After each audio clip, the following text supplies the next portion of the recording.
Okay, so welcome to the May, what is it, 26th? Yes, okay. Sorry, I'll use the H card on that one. The May 26th session of the Blue Tuesday Forum. Thank you so much for joining us today. We respectfully acknowledge that statewide we are on the ancestral homelands of the indigenous nations that have inhabited these lands since time immemorial, including the Akchin, Akamela Odom, Apache, Colorado River, Fort Mojave, Gila River, Havasupai, Hopi, Wallapai, Navajo, Paiute, Pima, Pipash, Wachan, Yaqui, and Yavapai peoples. Their traditional care and honoring of these lands allow us to be here today. Today, and I'm sorry, Jodie's name is up here for the Alzheimer's Association, but we have Nour Hassan, who's going to be our speaker today. Dr. Elizabeth Jacobs, if you've been living under a rock lately, then you're probably not aware of the imminent danger that we have with people who are non-vaxxers and the threat to our family, friends, neighbors, and other countries as well. So Elizabeth is going to give us all that depressing news today. And then we have three outstanding Scottsdale City Council candidates. I live in Chandler, but I am very eager to hear what these three candidates say because we know that in the Valley of the Sun, you can't tell one city from another. And what one does will very much impact the other cities. So I'm very eager to hear their points of view today. In June, the last Tuesday, we're going to have Secular Arizona with Jeannie Castine, and Congressman Greg Stanton will be with us. Activism. Well, please keep it up. We have to resist. There are some primary websites and groups that we recommend for you to keep abreast of what's going on. Save Our Schools Arizona on sosarizona.org is, of course, one of them. Secular AZ, and every Friday there is a webinar at noon. And sometimes it's just a branch of science. Sometimes it's something that's going on in our state, and usually close to the Phoenix, Scottsdale, Chandler, Tempe Mesa area that we can be involved with so that we ensure that separation of church and state. Unity Rising is a fabulous program that that you can be part of. I would highly recommend that you contribute whatever you can to it. They are the alternative to Turning Point in high schools. Unity Rising is setting up chapters in each high school, particularly where there are turning point organizations to give kids an alternative that has democratic values, separation of church and state, everything that we value. And Unity Rising puts up chapters and lets kids become active in their communities based on our values. The same Francesca Martin is doing that with her organization, keepazblue.org, whereas Unity Rising is in high schools, keepazblue.org is in the university level. And they are equally fabulous. CEBV.us, we plug every week. It's civic engagement beyond voting. And if you don't have their newsletter, there's a lull right now in the state legislature. But if you want to know what's going on and what you can do, if you have 5, 10, 15 minutes, please get on cebv.us. Let me tell you a couple of things, horrors from our state legislature. If you have time, please write to your state representatives and senators about HCR 2040. It's a political revenge, if you will, to punish and silence educators.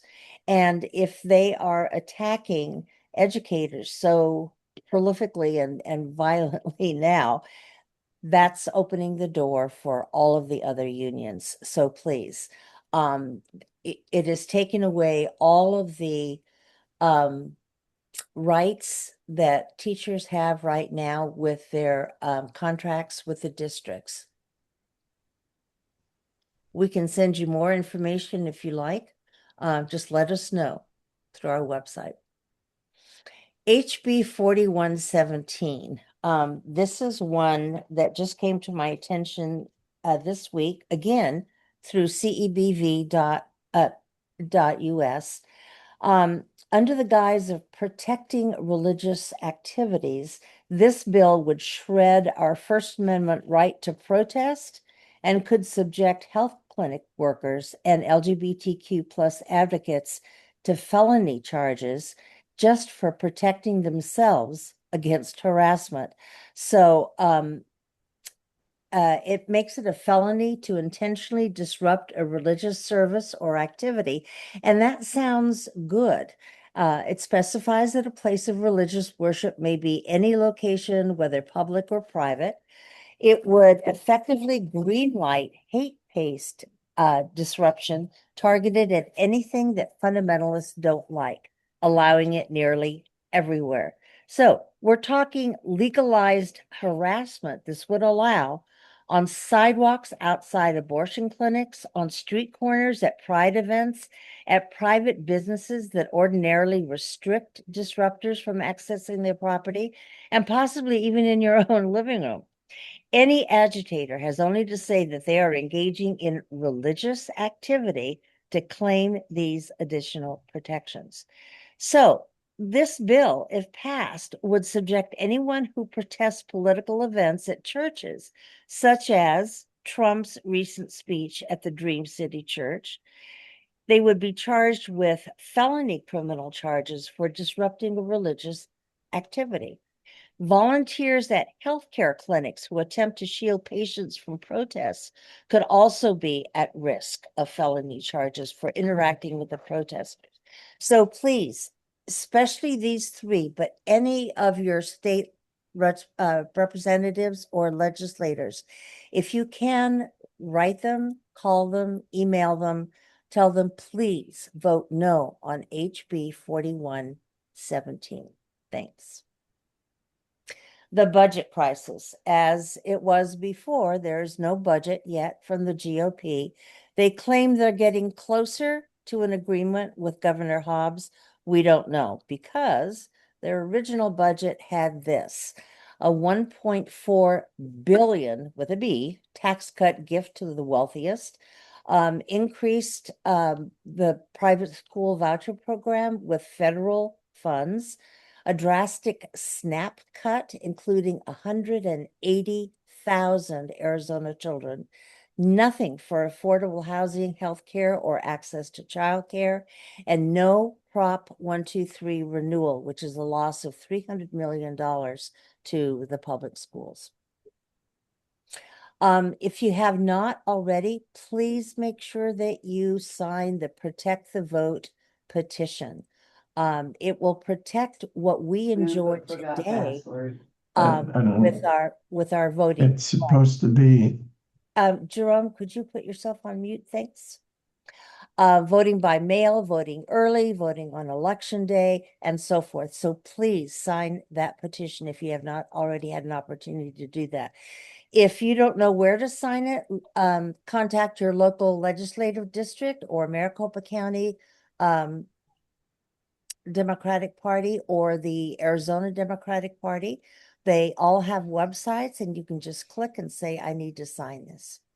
The other one that you need to sign, if you haven't already, is the Protect Education Act. And there is a fake one out there, put out there by the Republicans. So just make sure that you sign the Protect Education Act. The volunteers are primarily parents of public school students and teachers. And they're out there gathering signatures in almost every place you can imagine, on street corners and cafes. Again, if you cannot find someone you want to locate, contact your local LD or let us know. Save Our Schools Arizona is an excellent source for information on education. Now, I am so excited about having Dr. Elizabeth Jacobs on today. I heard her speak a few months ago, and it kept me up at night. So I hope it keeps you up at night, what she has to say today, because it's really important. It impacts every single one of us. Enjoy looking at the cartoons while I introduce her. Dr. Elizabeth Jacobs is an epidemiologist and professor emerita at the University of Arizona and a founding member of the advocacy group Defend Public Health. Now, if you'll take a second and go into the chat, Susie has put in the link to Defend Public Health. If for some reason you can't make it work or you can't write it down fast enough, just Google Defend Public Health and sign up for their newsletter. It is amazing. I read it every time it comes out. The information in it is information that we all need to know and respond to. In one publication, Dr. Jacobs warns, quote, another pandemic is inevitable, but under RFK Jr.'s destructive leadership, the nation's top health agencies no longer treat pandemic viruses as significant threats. The United States will be beholden to other countries for basic knowledge about the virus, as well as vaccines and drugs to treat it. This is both a dire public health threat and a national security problem, end quote. So how do we prepare for the next pandemic? What is happening? Where is the rise in known vaccine preventable diseases?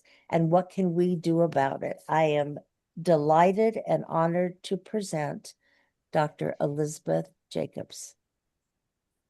Hi, everybody, and thank you so much for that kind introduction. I wanted to add that Dr. Jim Allwine, is a professor down here as well. He is retired from Penn, and he is a visiting professor at the U of A, and he's my writing partner. So the quote that was just read came from both of us. And we are actually with Defend Public Health right now working on a pandemic preparation document, actually, and we are doing it with a view to making it the people's pandemic document. So we're thinking about things like how to make sure that line workers get PPE as well as medical professionals and things like that. And how do we make sure that people can get paid if they are ordered to stay home? And we're also trying to enact a long-term outcome study, and how can we get those launched, because we know that any pandemic is going to result in immediate and long-term effects. So those are some of the things that we are working on.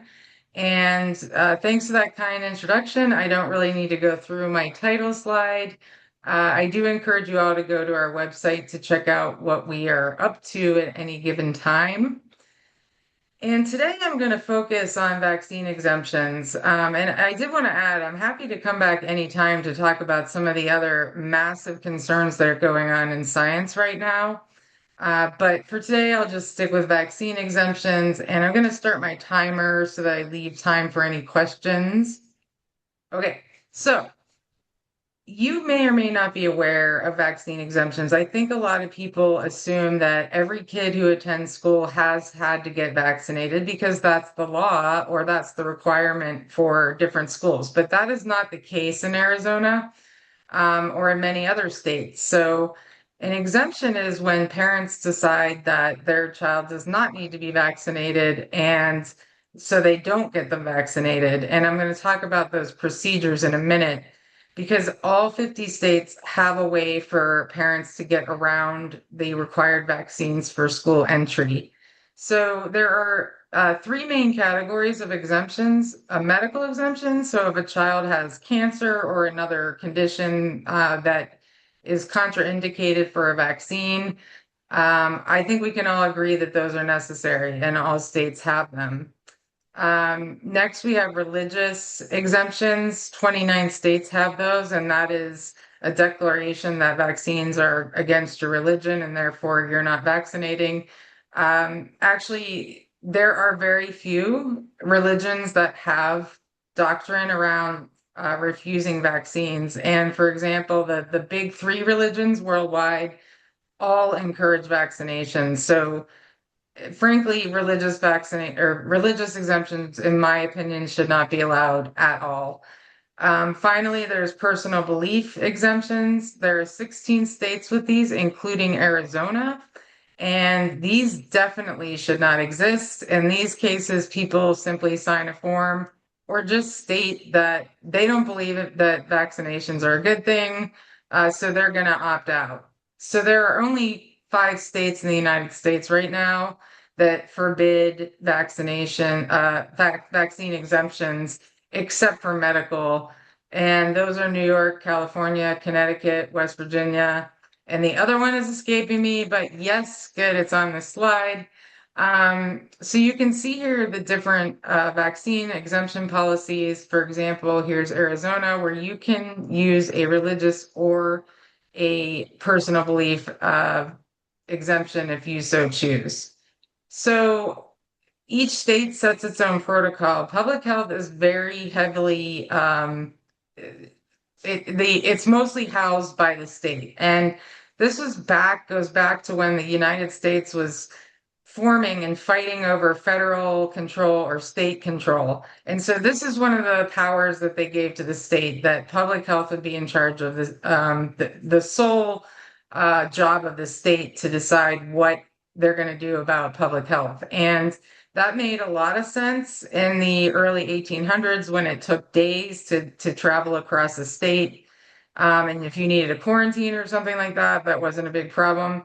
It is a big problem now, as we know, due to international travel and just travel between states.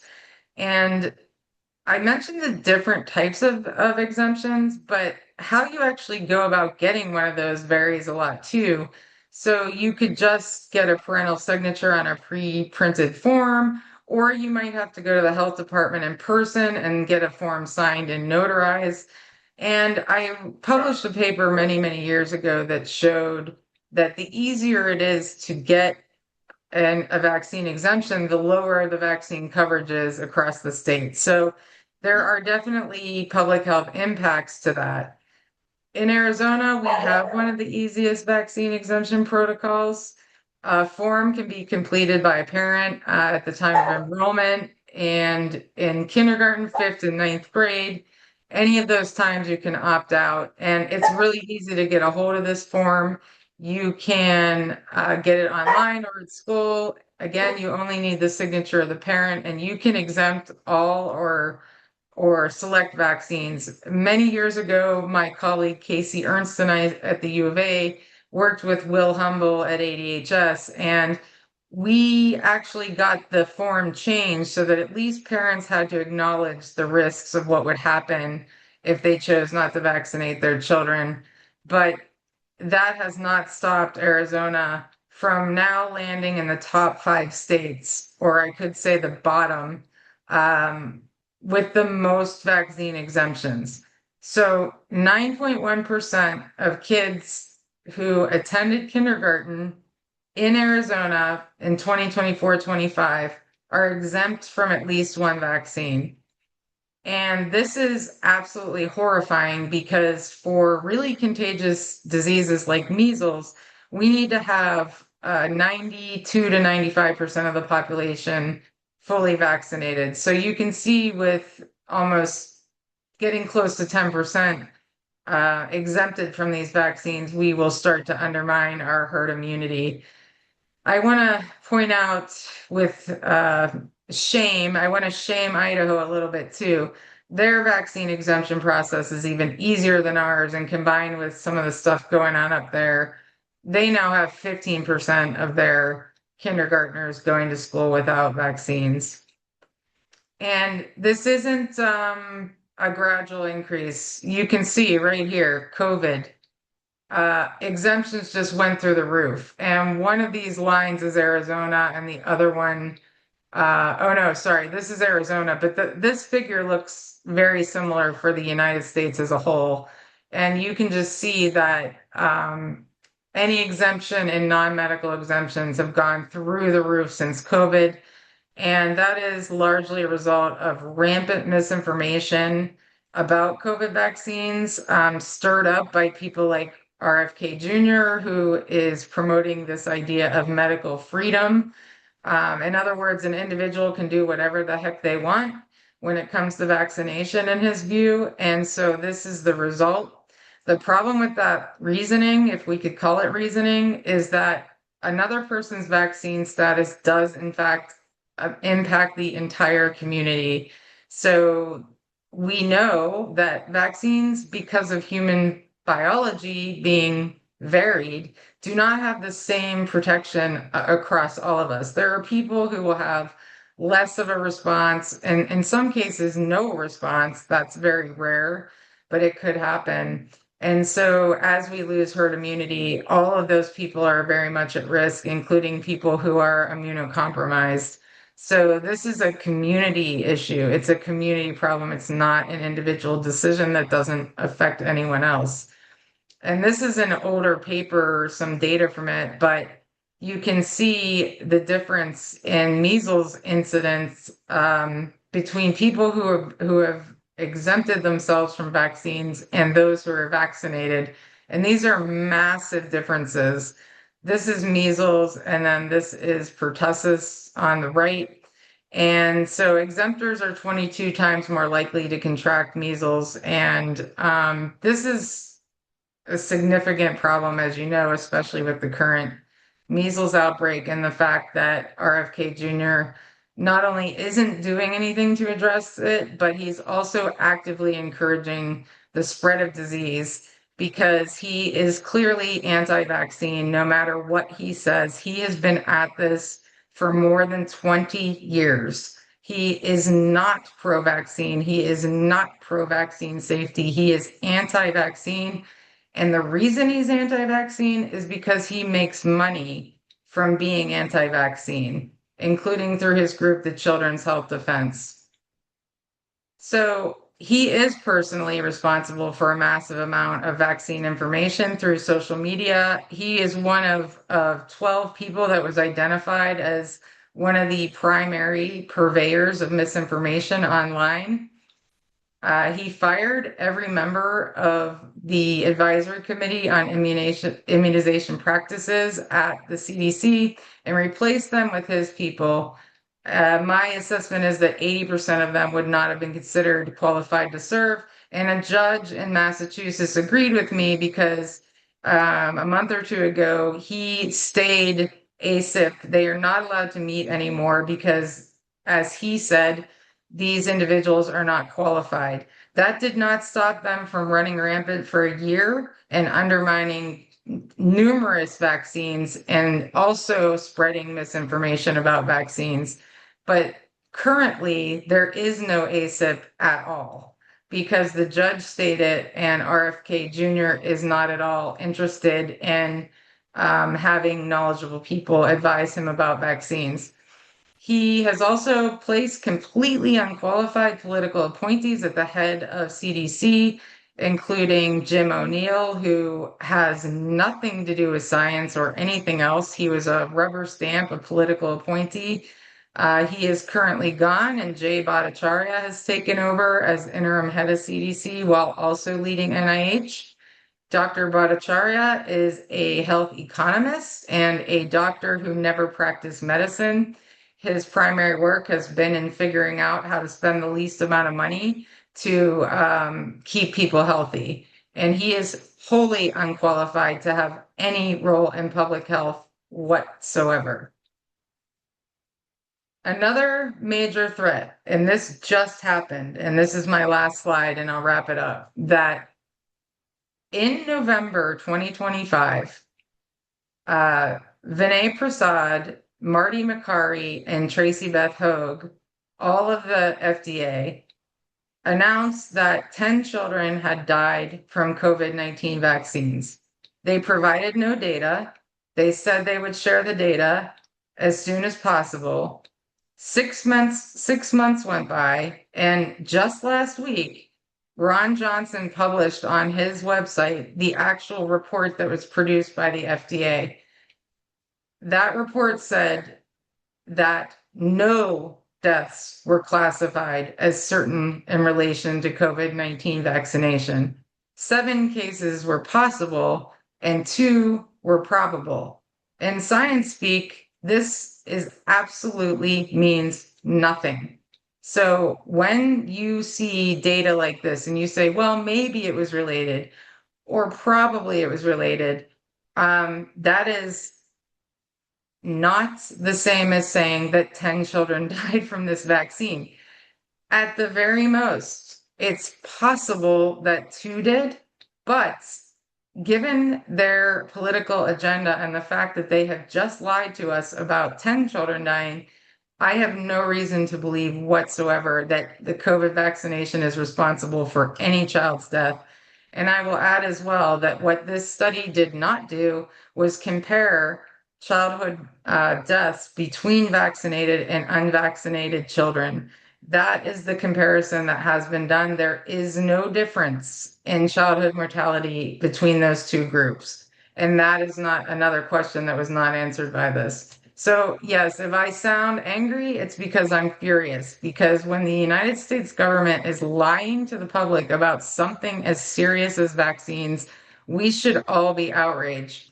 And unfortunately, I think that a lot of this gets buried because of there's so much going on, right? So I don't talk a lot about like what's happening in Iran or what's happening because that's not my lane. I stay in my lane. I stay focused on this. So I don't blame people if they don't know this is going on. But in normal times, this would be a scandal of such great proportion that none of the people I just listed would ever work in science again. That is how serious this is. So I'm going to wrap it up with that so I don't go over my time. But if you have any questions, I'm happy to answer them right now. Okay, let's see. Yeah, when Ron Johnson disagrees with Trump or RFK, I actually think that Ron Johnson posted that accidentally. I think he thought that that actually supported his views of anti-vaccine and anti-science political agenda that Johnson has. I actually don't think he has the knowledge to be fully aware that that was a damning indictment of what was told to the American public. And then, so what about funding reductions for research? It's been really, really difficult for my colleagues at the University of Arizona and Arizona State, for example, that again, the NIH through RFK Jr. and Trump decided to start cutting science funding. And Congress did fight back against that and basically said, you have to pay out all the money that we allotted for you.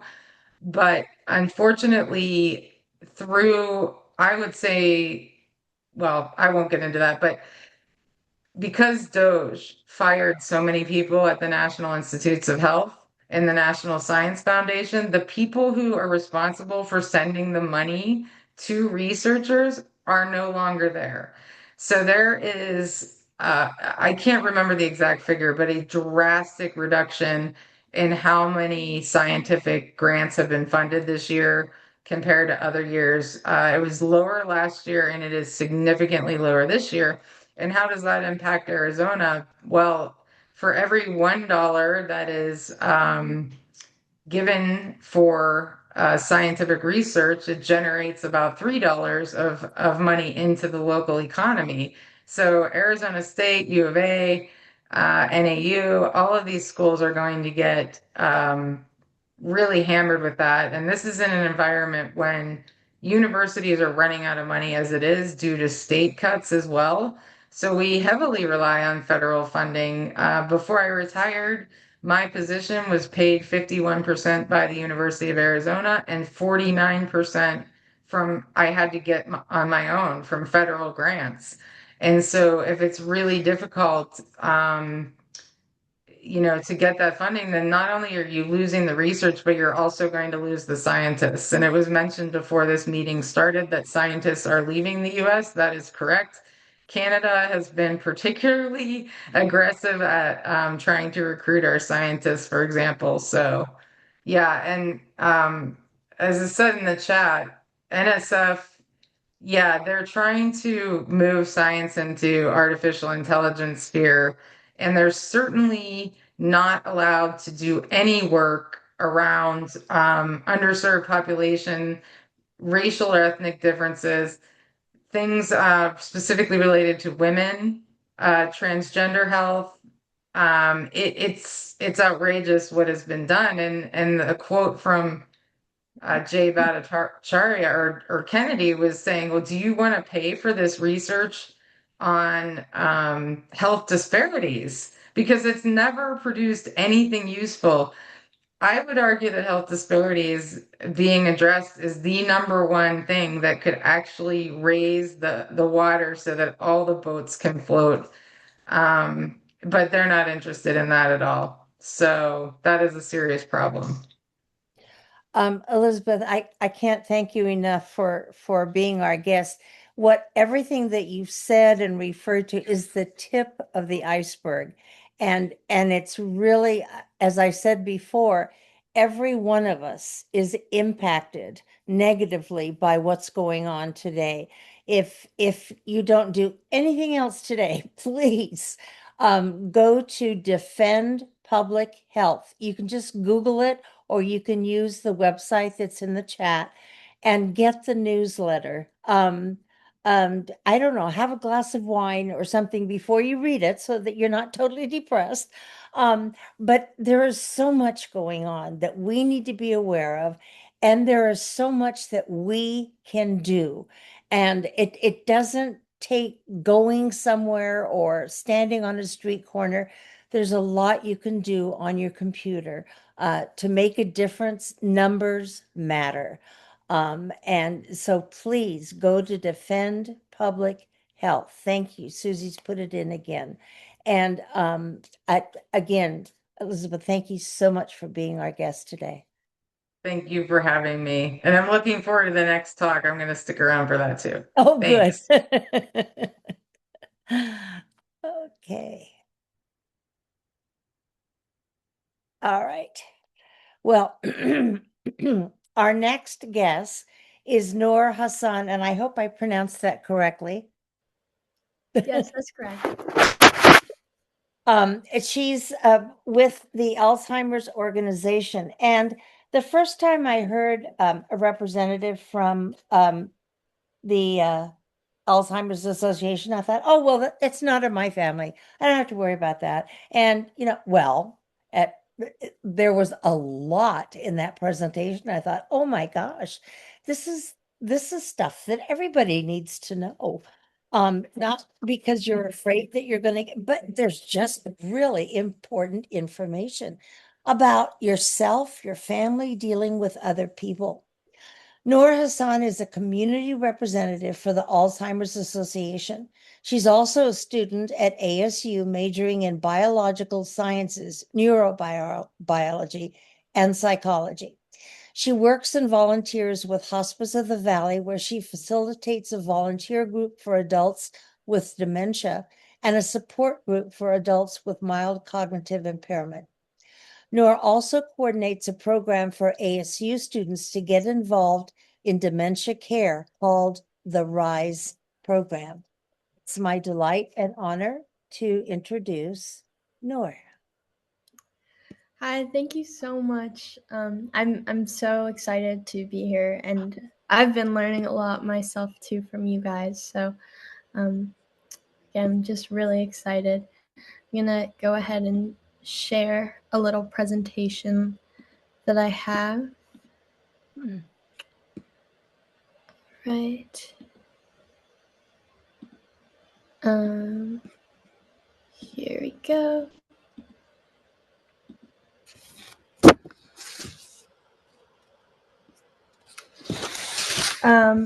So this is an awareness presentation from the Alzheimer's Association. It is such a great honor to be here today, and thank you for giving me the chance to speak about Alzheimer's and other dementias. I started volunteering with the Alzheimer's Association because I was already involved in dementia work through Hospice of the Valley, and I later found out that my grandmother had Alzheimer's. So we all know it's connected in our communities, and most people have some sort of connection. So I just really wanted to find a way to get more involved in talking about it. Every time I share the message of the Alzheimer's Association, I'm speaking not only for people who are currently fighting Alzheimer's disease, but also for people that we've lost from Alzheimer's disease. And also, I'm trying to support hope for people who are still fighting it. Through awareness, we can all make a difference and build a future where no one has to face the journey of Alzheimer's alone. So, I can't see you all right now, and I know not everyone has their cameras on, but just a show of hands for everyone who's here. How many people know someone who has been impacted by Alzheimer's disease? Hopefully it's a good number, or hopefully it's not a good big number, but I'm sure it is. You can consider how widespread Alzheimer's and other dementias are. In our own families, communities, organizations, Alzheimer's and dementia. Because of that wrestling that's going on in the background. Oh, really? I don't know who it is, but good to know. Thank you. Can you still not hear me? Now, whoops. Hear you now. I think that's gone, whatever it was. All right. Thanks, Susie.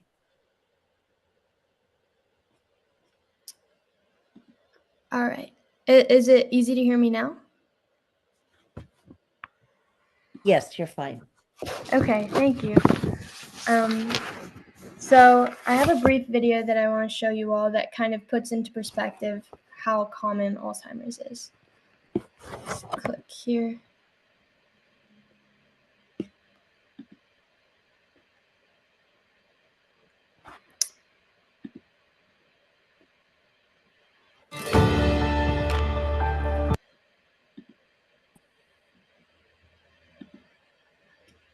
All right.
All right.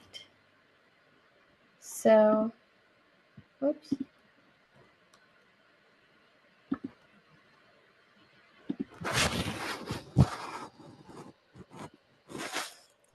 trying to get back to the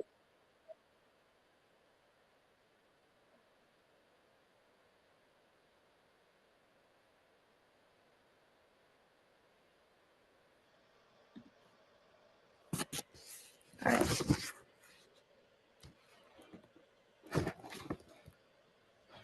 So these numbers that we just saw in that video are really overwhelming because every statistic is a real person. Over 7 million Americans are living with Alzheimer's today, and that's 7 million people's lives who have been changed permanently.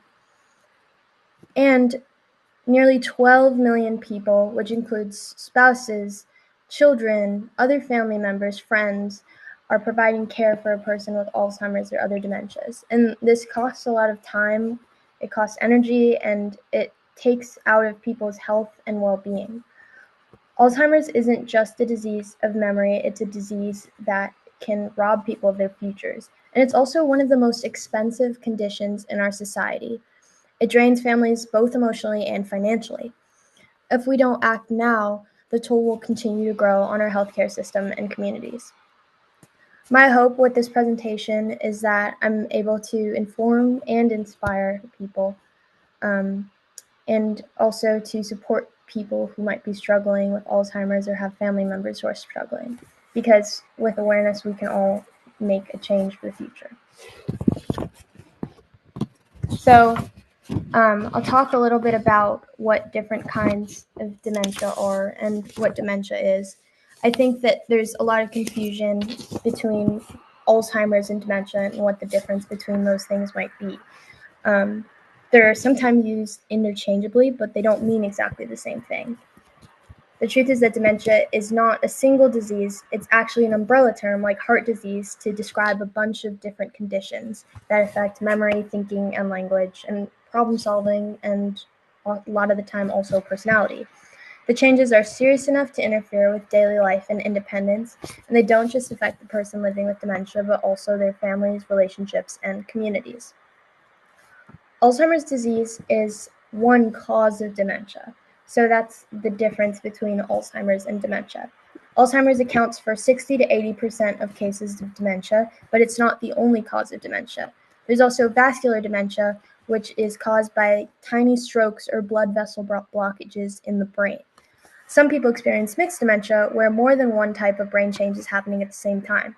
So this could be Alzheimer's dementia combined with vascular dementia. And there are also other issues like thyroid deficiencies or thyroid issues and vitamin deficiencies that can cause dementia-like symptoms but are actually treatable and reversible. That's why understanding the difference matters and why early diagnosis is important to parse out those differences.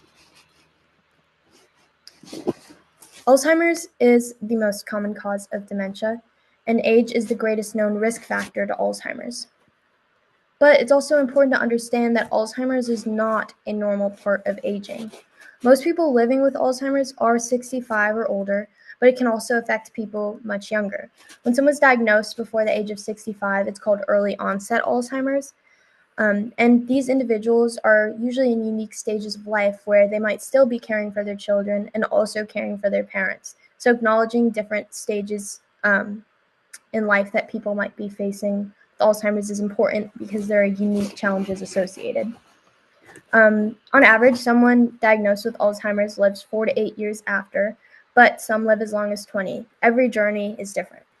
That's why early detection is so important. Dementia often starts subtly, and it's easy to dismiss the early signs of it, but if you think someone is experiencing memory changes or having trouble thinking clearly, don't wait. Talk to a doctor, because getting an early treatment and accurate diagnosis opens the door to so many support, treatment care options, and it helps you plan for the future. So we also know that there are populations that are at higher risk. Studies show that Black Americans are twice as likely as white Americans to develop Alzheimer's, and Hispanic Americans are 1.5 times more likely than non-Hispanic white Americans to develop the disease. Members of underserved, diverse communities are more likely to endure poverty and have limited access to quality healthcare. They're also less likely to pursue a diagnosis, receive support, or participate in a clinical trial. Alzheimer's also has a disproportionate impact on women. In the US, more than 11 million women are either living with Alzheimer's or caring for someone who has it. 2/3 of people caring for a person with dementia are women. And also 2/3 of people living with Alzheimer's are women. So there's a strong female skew in people who are affected by the disease. Women in their 60s are more than twice as likely to develop Alzheimer's disease over the rest of their lives as they are to develop breast cancer. At the Alzheimer's Association, health equity is extremely important, and it's not optional, it's essential. That means that ensuring every community has a fair and equal opportunity to access early diagnosis, risk reduction strategies, and quality care. We're deeply committed to engaging with underrepresented and underserved communities and listening to their needs and responding with culturally relevant resources, education, and support.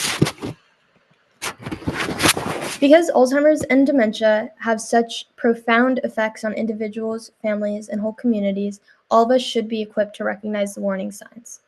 These are 10 warning signs and symptoms of Alzheimer's, which can be very subtle. It's possible for an individual to experience several of these signs in varying degrees. It's not necessary to experience every sign in order to raise concern. So on this list, we have things like memory loss that disrupts daily life, withdrawal from work or social activities, trouble understanding visual images and spatial relationships. I've seen this a lot in people who I have in my support groups, where the first thing that they noticed when they were raising concern about, cognitive changes was realizing that they couldn't remember appointments, or they would drive somewhere and then on the way home realize that they had gotten lost and didn't know where they were. So it's really important to pay attention to these warning signs and how they affect you or people in your life. So that leads us to the importance of early detection. If you notice the warning signs of Alzheimer's, whether it's in yourself or in someone you care about, it's important to make an appointment with a doctor as soon as possible, because early diagnosis can make a big difference. Some treatments are only effective in early stages of the disease, and the sooner someone is diagnosed, the more options they might have in treatment. But it's also not just about medication. When Alzheimer's is caught early, there's also a chance to make lifestyle changes that can protect brain health. Things like managing blood pressure, quitting smoking, staying active, and keeping the mind and heart engaged through social activity. Getting an early diagnosis can also bring peace of mind. It helps explain what's happening and gives families the chance to plan, connect, and make most of the time that they have left together. It also opens the door to programs and resources, support groups, and a whole community who understands exactly what you're going through. Early detection isn't just medical, it's deeply personal, and it's about giving people the best chance to live fully. So I'll talk a little bit about some treatments for Alzheimer's. There's no current treatments, but there's real hope on the horizon. The FDA has approved several medications that fall into two key categories. So first, there's drugs that temporarily ease symptoms like confusion and memory loss. And then there's also anti-amyloid drugs that target the disease by removing beta amyloid from the brain. Clinical trial participants who received anti-amyloid treatments experienced reduction in cognitive and functional decline, meaning that those treatments did slow down the disease progression. Anti-amyloid treatments have also been shown to slow disease progression for people who have mild cognitive impairment, which is the earliest stage of dementia, and for people who have an early buildup of amyloid plaques in the brain without any cognitive symptoms. So that's kind of one of the reasons that early detection is important, because receiving the anti-amyloid treatment early in the dementia disease process can make a big difference. Although these new treatments are really pivotal, they're not a cure. Today, there's a worldwide effort underway to find better ways to treat the disease, delay its onset, and prevent it from happening in the first place. When it comes to treatment, of course, it's important to talk to a healthcare provider. They can help you decide if a medication is the right choice and explain the possible benefits and risks. If someone starts a treatment for Alzheimer's, they should be monitored by a doctor who knows how to use those medications so they can have support and make important decisions about their care. Also, to avoid side effects or drug interactions, it's important that the doctor communicates with you or your family about other treatments that you might be taking, like medications, vitamins, supplements that could interact with the Alzheimer's treatment. So while new treatments can provide a lot of hope, we also have research that shows that what we do every day can make a huge difference in terms of brain health. There are a lot of risk factors for Alzheimer's and other dementias. Some, like age, we obviously cannot control, but others are really within our reach. The science is still changing, but the evidence is strong that positive everyday actions can make a difference in brain health, even lowering the risk of cognitive decline and Alzheimer's. Brain health is important at all ages, and it's never too early or too late to take charge of your brain health. Every step that we take towards a healthy lifestyle overall leads to healthier brain health.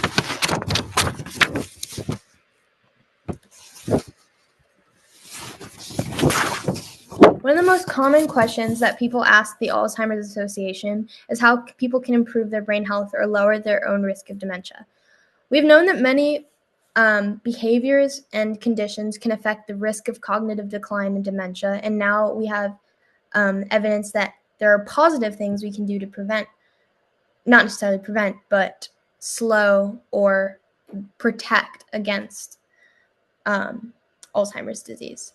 So there's one study in particular that was called the U.S. Pointer Study that showed that combining exercise, nutrition, cognitive engagement, and health monitoring could meaningfully protect brain health. It was a randomized controlled clinical trial that tested 2 different lifestyle interventions in a large, diverse population of older adults at risk for cognitive decline and dementia. Participants were either in a self-guided or structured lifestyle program, meaning some of them attended classes that taught them about these things, and some were given guidance and implemented these adjustments on their own.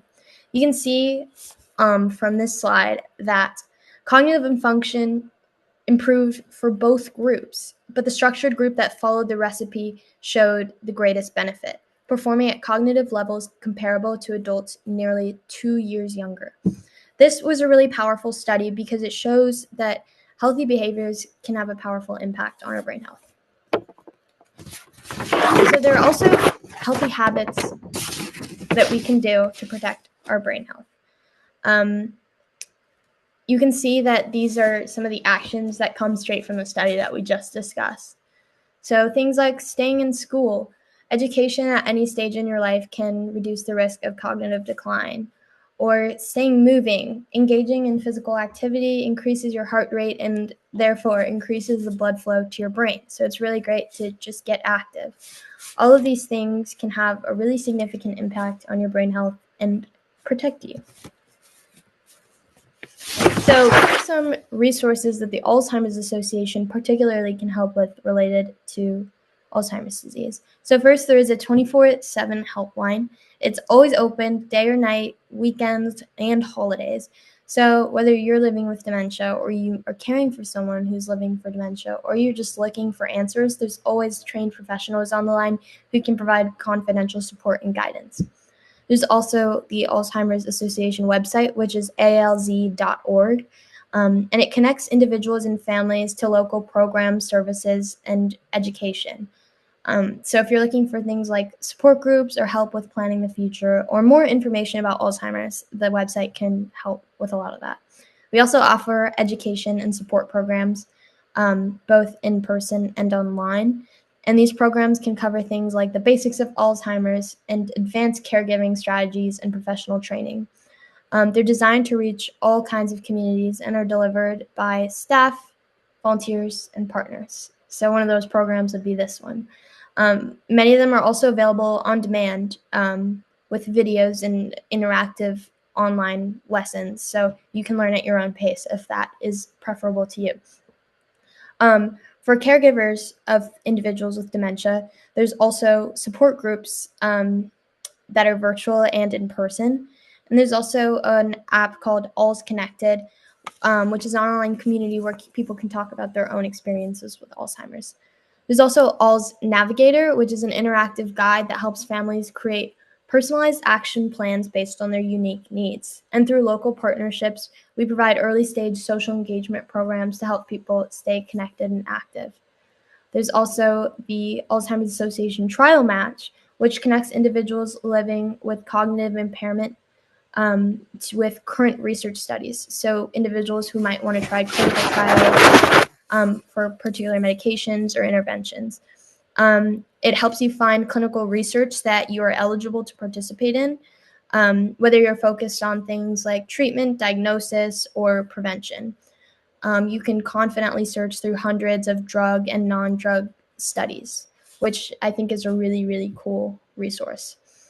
Alzheimer's Association is more than just a resource, though. It's a partner to help people support each other. So this is... Yeah, thank you, Nour. I appreciate all that information. I really would encourage people to go to the Alzheimer's website. It does have a lot of information.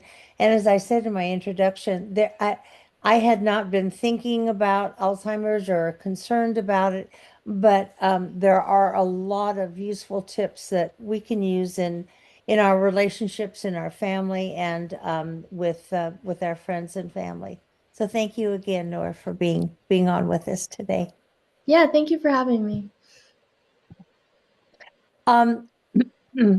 What we have next is not a debate, because we have 3 candidates for Scottsdale City Council that I think you will really, really enjoy hearing from.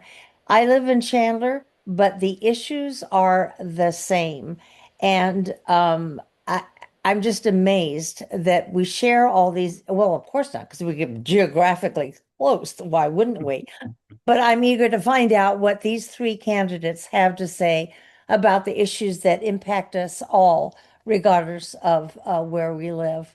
Let me give you a brief introduction to Ethan. Oops, wait. Let me. Okay.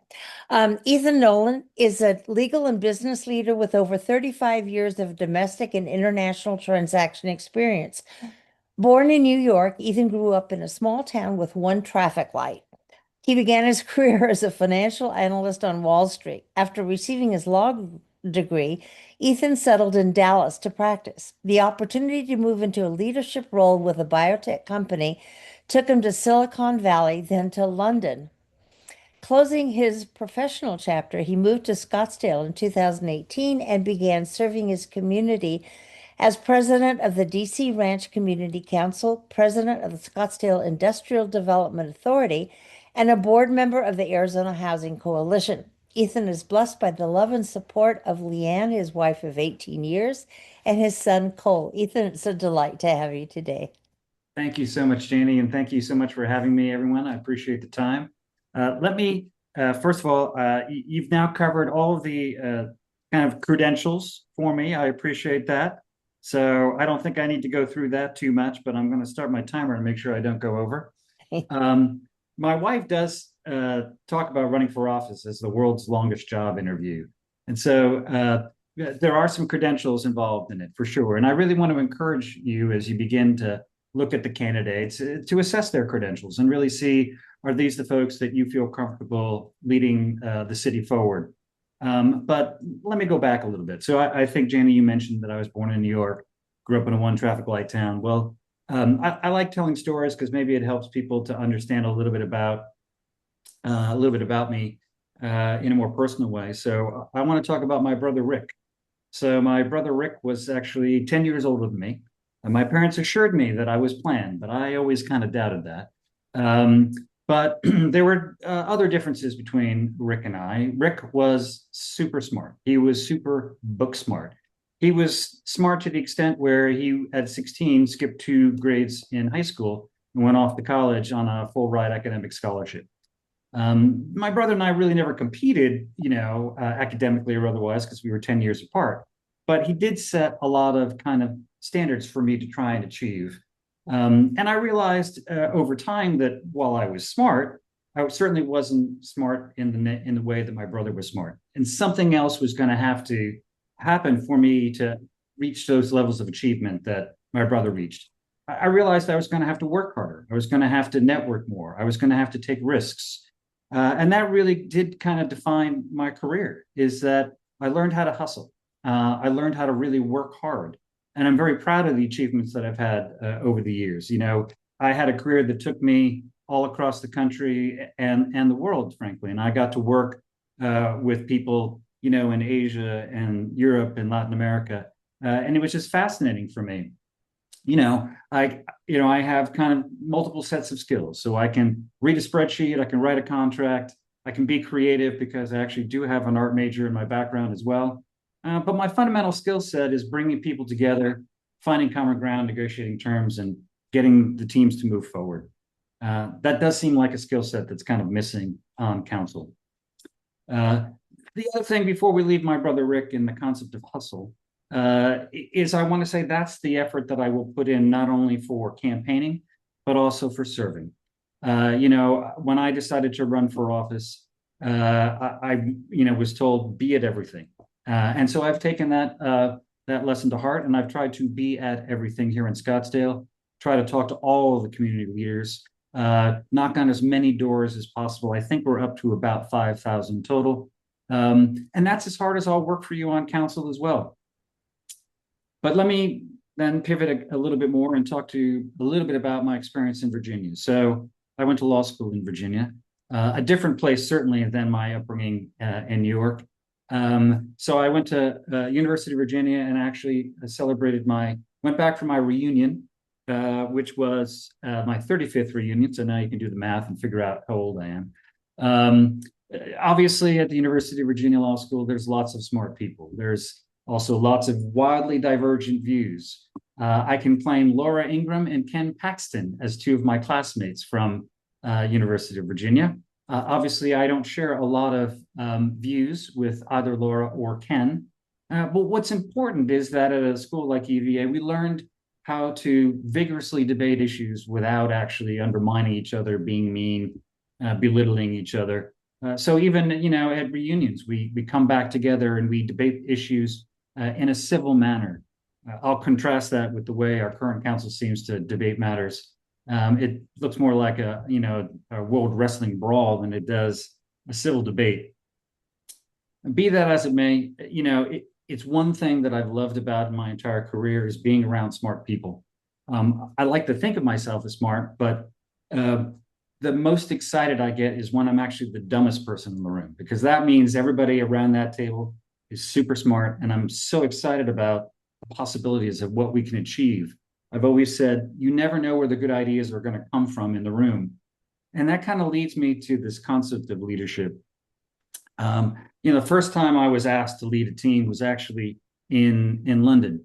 And it's failed to say, I didn't do a very good job. I was asked to go over and lead the European legal team, and I didn't meet them really where they were, and I didn't support their growth. So I failed my first time out, but I got better. I was lucky. I had a great mentor. He told me how to hire well. He told me what to do for people that were under my leadership, that I had to basically support them with what they needed. I had to give them room to succeed and room to fail. I had to praise them in public and defend them, to other folks who might feel that they weren't doing the job that they should be doing. And then, find ways to improve and criticize in private. And later on, I realized that what I was practicing was something called servant leadership. I eventually realized that the most important thing was how I could get my team to succeed, not how I could win, but how we could win, and that meant things like empathy and learning to listen and being humble around it and putting the team before me, empowering the team to actually do things, to grow and make decisions, and obviously to lead with ethics, to be someone who they could look at and say, yes, I will follow that person because he leads with integrity and fairness. I'll give you a few words about my platform. You can certainly read it on my website, ethanforscottsdale.com. I think somebody put it up there earlier. Restore fiscal responsibility is the first thing for me. I feel like our current council has done a pretty poor job of being fiscally responsible, giving $31 million of government grants away when you decide to change a roundabout to a traffic light is just one example. I also believe in keeping Scottsdale safe. The Police Department, Police Officers Association, I should say, has endorsed my candidacy. And so I believe that they feel comfortable that when I say keep Scottsdale safe, I mean it. But keeping Scottsdale safe also means water sustainability. Something that our current council seems to be backing away from is the strategic plan that we had established in 2024, which called for significant investments in a number of different options to make sure all of our residents will continue to have access to clean and safe water. I'm concerned about that, and I know that you'll hear from Solange as well this afternoon, and she's concerned about it as well. The other thing I talk about is limiting development. Now, that doesn't mean no development. It means, smart development. It means the modest kind of growth that we've seen over the last couple of years. And I know people will say it doesn't feel modest. We've actually grown by less than 1,000 people over the last year. And some estimates show that we're actually losing people. Now, I know that limited development is also language that the Scottsdale Realtors felt comfortable with when they endorsed me as a candidate for City Council. And the last thing I want to do is mention our preserve. It's one of the most precious assets that we have here. So I do believe in protecting the preserve. I've been working with the fire department on revisions to city code to address what defensible space really is and the obligations around that. So I'll just conclude by talking a little bit about momentum. I really started from nowhere in this race. And I feel now that we've actually got momentum. It's not from the fact that people are attacking us on Facebook or that there are reject signs out on the street. It's really from people like you that are volunteering to drop lit for us, that are hosting house parties, that are sending out emails and texts of support. I got to say, I love it when I get those responses to some of my newsletters where they say, thank you so much for writing about this. I appreciate it. But people are putting up yard signs now and sending us donations. All of that gives me a lot of, a feeling that we're making great progress here. And I really appreciate everything that everybody's doing. I truly believe that we can win in this race. I believe all three of us can win in this race. I wouldn't have gotten in if I didn't think we could be successful. And now I know we can be successful. So let me end there, and I'm certainly happy to answer any questions that you have. Ethan, thanks for coming. Thanks for running. It puts everything else in your life on a back burner. But but when your values are strong, that's a fight that you're willing to undertake. So thank you very much. I'm going to move on to Solange. Sorry. Hi. Okay. Solange, just give me a second to put up your, there you go. It's got your website on it. Councilwoman Whitehead and her family came to Scottsdale in 1996 from San Diego for just 6 months, fell in love with everything Arizona, and never went back. She's an electrical engineer, conservationist, and volunteer. Councilwoman Whitehead has ensured that community priorities drive city policies and has consistently delivered on her commitment to protect the environment and our quality of life while retaining some of the lowest taxes in the valley. Solange, I know you'll say more about yourself. Thank you and welcome. Thanks so much. I'm actually using 2 devices. For some reason, my computer microphone isn't working. So can you hear me okay? Yes. Okay. All right. Well, okay. So I'm going to get right to work here because we've had a really tough 18 months. For the, cities are the best run governments. Hang on, I'm going to try to get rid of something. There we go. So city governments, truly, I am so fond of city governments. People often ask me, are you going to, move up? I'm not exactly sure what that means. Cities are as high as you can get. We actually pick up the phone no matter what the problem is and we solve problems. So I have loved my job at City Hall, but the last 18 months with a very radicalized council majority majority has undermined, decades of progress in the city of Scottsdale. So that's what we're up against. And so I'm glad the three of us are on this call. I came into this race as, I'm an engineer and did all kinds of other things, but I came in because council in the past, 4 people on council wanted to approve a development in our McDowell Preserve. As a former preserve commissioner, I did not support that. Anything that happens in the preserve should happen at the ballot box, and they were denying us a public vote. So even my kids at that time said, ooh, they picked a fight with probably the wrong person, because my kids are familiar with me. So a few preserve commissioners and other activists set about changing the city's constitution, called the city charter, to make sure that any decision in the preserve could be backed by a public vote. And also we wanted to flip the council majority. That was Plan B, and I was Plan B. So we did both. So we protected the McDowell Preserve from development and protected the preserve tax dollars. So at the time, Mayor Jim Lane, who I like but don't always agree with on issues, said, well, gosh, she is an agreeable disagreeer who won't get anything done. So what did we get done in my first 6 years? We, for the first time in 19 years, got infrastructure funded. We dedicated new parks.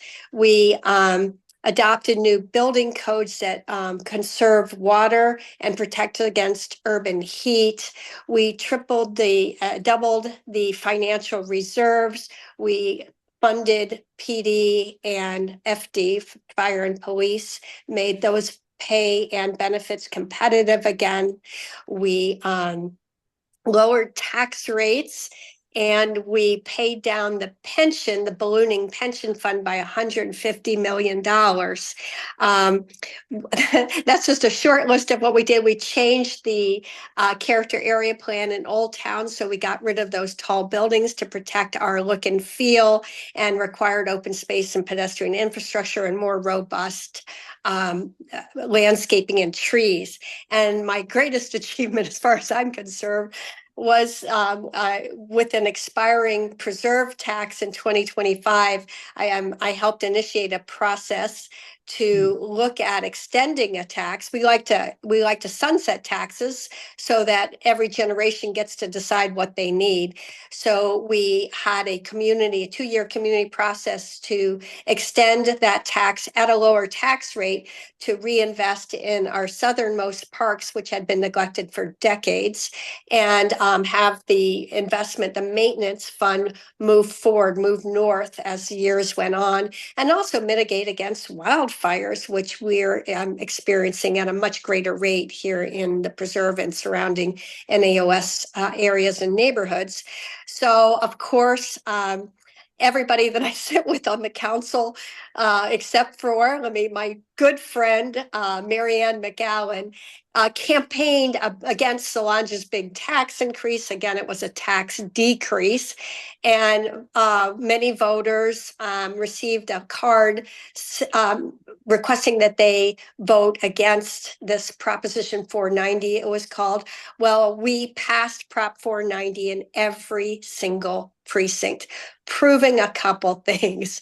Scottsdale is united from McKellips to Desert Mountain on the priorities we care about. We care about the environment, we care about fiscal responsibility, and we care about protecting the entire city's character, not a single neighborhood.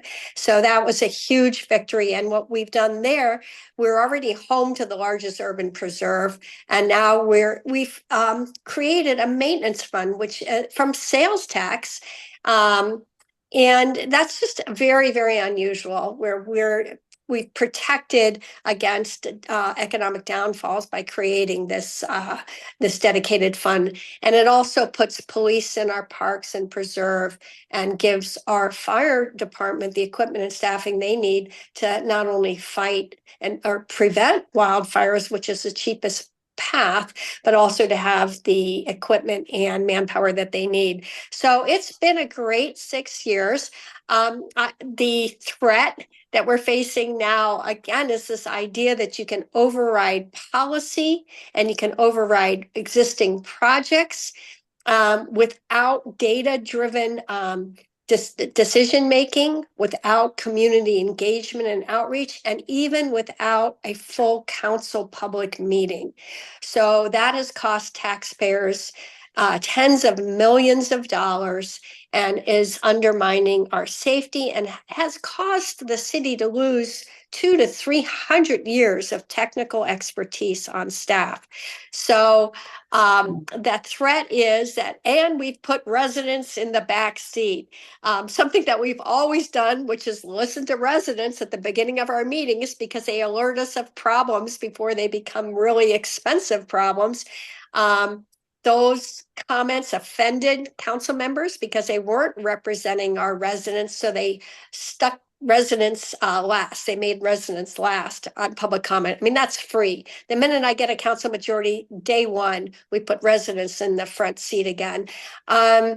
The water, I do just want to spend most of my time talking about water. Scottsdale and Arizona has a long history of keeping politics out of water policy and working together across the aisle. If there even is an aisle, there shouldn't be one in a city, to make sure that we have good water policy, that we manage this precious resource and continue to deliver it. We have some of the best laws in the nation. The city of Scottsdale is no exception. We have a world-class, award-winning water department. And in 2024, that past council, that was really amazing on so many fronts, we approved a strategic plan anticipating big cuts in Colorado River water. And again, we have the technical ability to overcome the current challenges, but what we've run into is tremendous political interference. And so that is the urgency that I am running for re-election and running to change the council majority. We have this strategic plan which emphasizes the need to conserve water and provide staffing to do so. And I will say that conserving water is the cheapest and it's the best source of untapped water that we have. We've defunded that department and that will cost business owners and residents money, because what we want is to go ahead and catch these leaks before they are wasting a lot of water. We've defunded infrastructure maintenance. What does that really mean? Well, you see, if we're not monitoring our pipes underground, we could be losing millions of gallons of water. That's costing you and me money. And it's losing water too. So we've defunded water infrastructure maintenance, which is boring but incredibly important. And of course, we've defunded the 4 strategic projects that will create a more Scottsdale, more independence, water independence. So those projects are our ability to use recycled water, which we've used for decades, used in direct potable as part of our portfolio. We have to tap Phoenix's recycled water. Most of Scottsdale's water, wastewater, goes to the city of Phoenix. If you live south of Shea or Doubletree, your wastewater, when you take a shower, it's not going to Scottsdale. It is going to the city of Phoenix. The city of Phoenix is working to build 3 treatment facilities that are the same basically as Scottsdale's treatment facility, and we'll need to tap their recycled water as well. There's an effort to raise the Bartlett Dam, and this will allow the Bartlett Lake to store more water. But I will tell you that project not only is very, very expensive, and it's one of our best projects, the analysis is trying to decide if we raise the dam, will the rain come? So the Colorado River is getting a lot of attention, but the increased heat that people like that are on this call and people like me have been fighting to reduce urban heat. The heat is causing rivers to evaporate, not just the Colorado, but the Verde River as well. So there's the Bartlett Dam. And finally, there's we are under contract to get groundwater from the Harquahala Valley, which is west of the White Tanks. And I just want to stress we're going to need this water, but groundwater is not renewable. So what Scottsdale was on track to do, and what we must step up our efforts to do, is to learn to live within our means. So that means not wasting water to leaks, not using water for non-functional grass, really using technology and rates to incentivize the best use of this precious resource.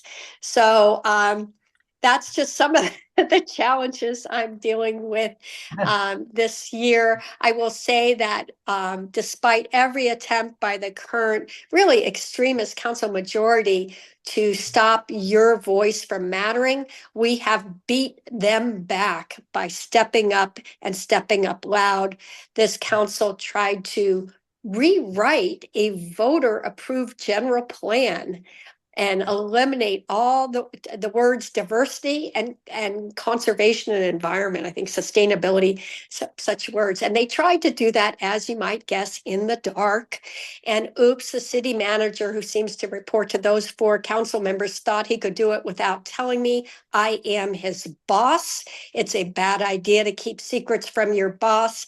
And we created such an uproar that quietly died on the vine.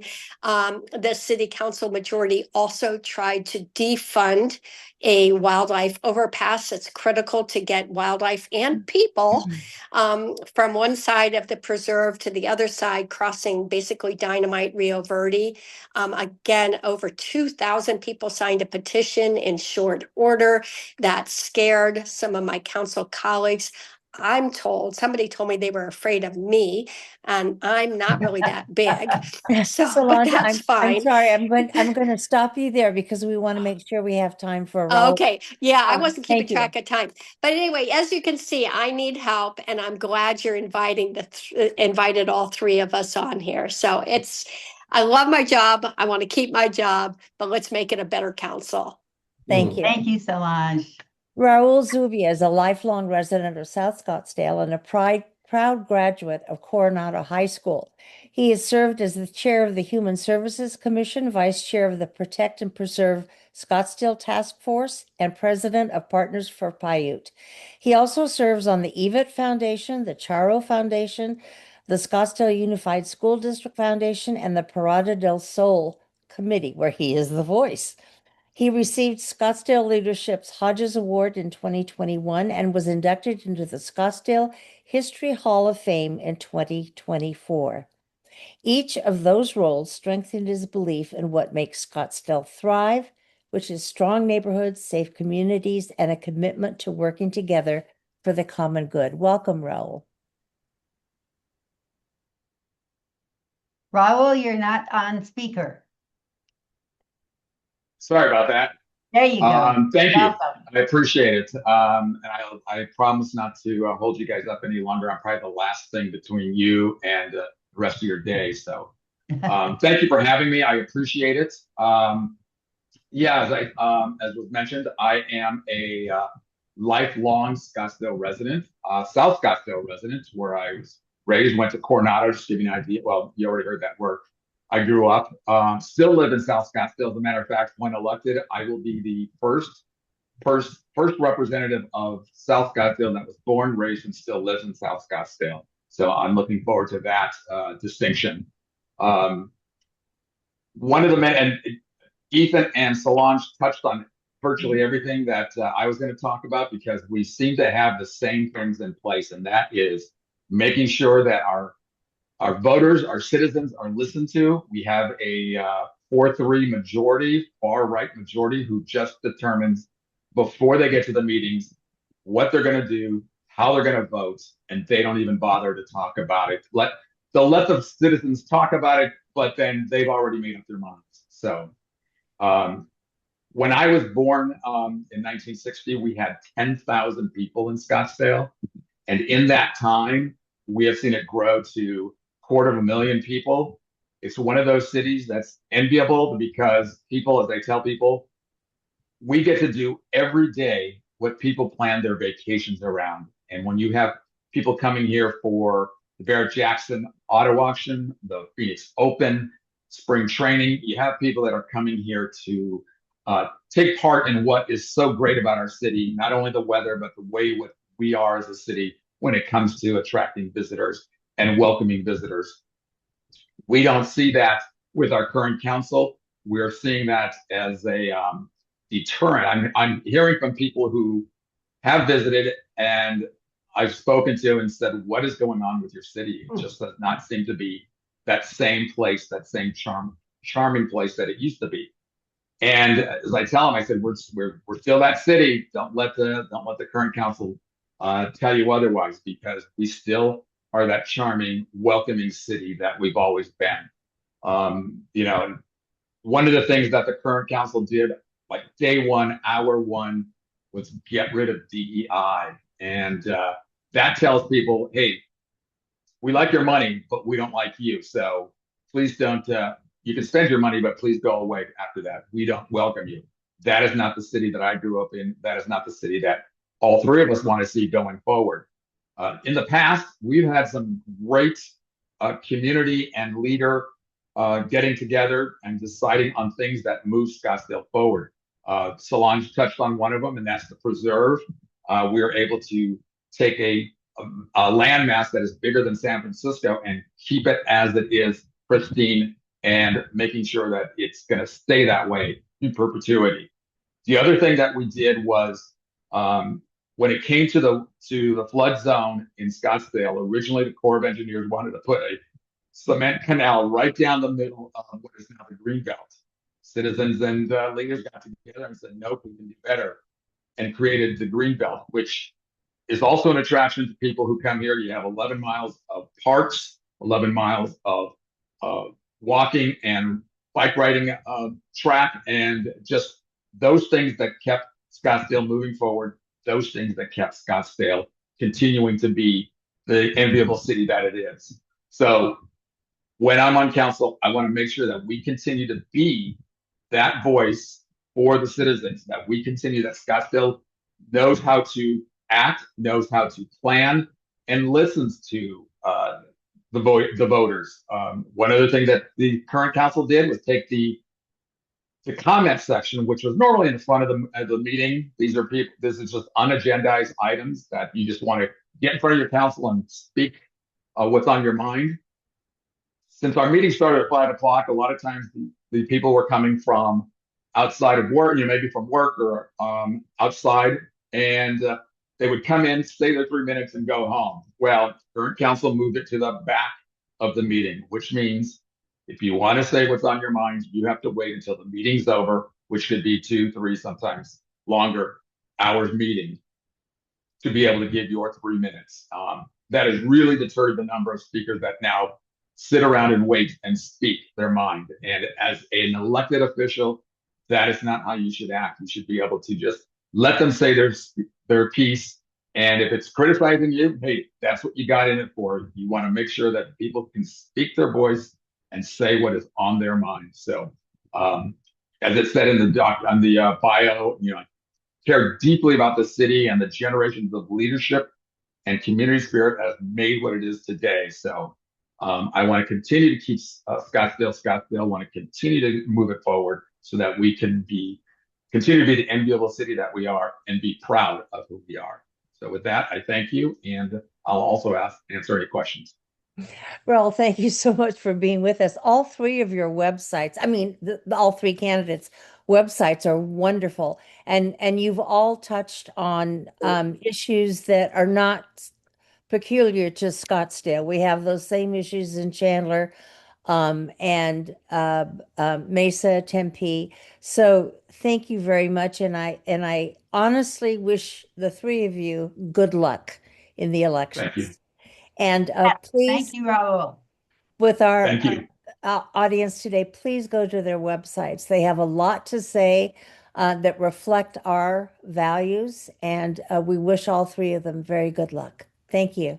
Thank you. And we'll Thank see you. everybody June Go 30th team. for Greg Stanton and Secular AZ. Bye-bye. Bye now. Bye-bye.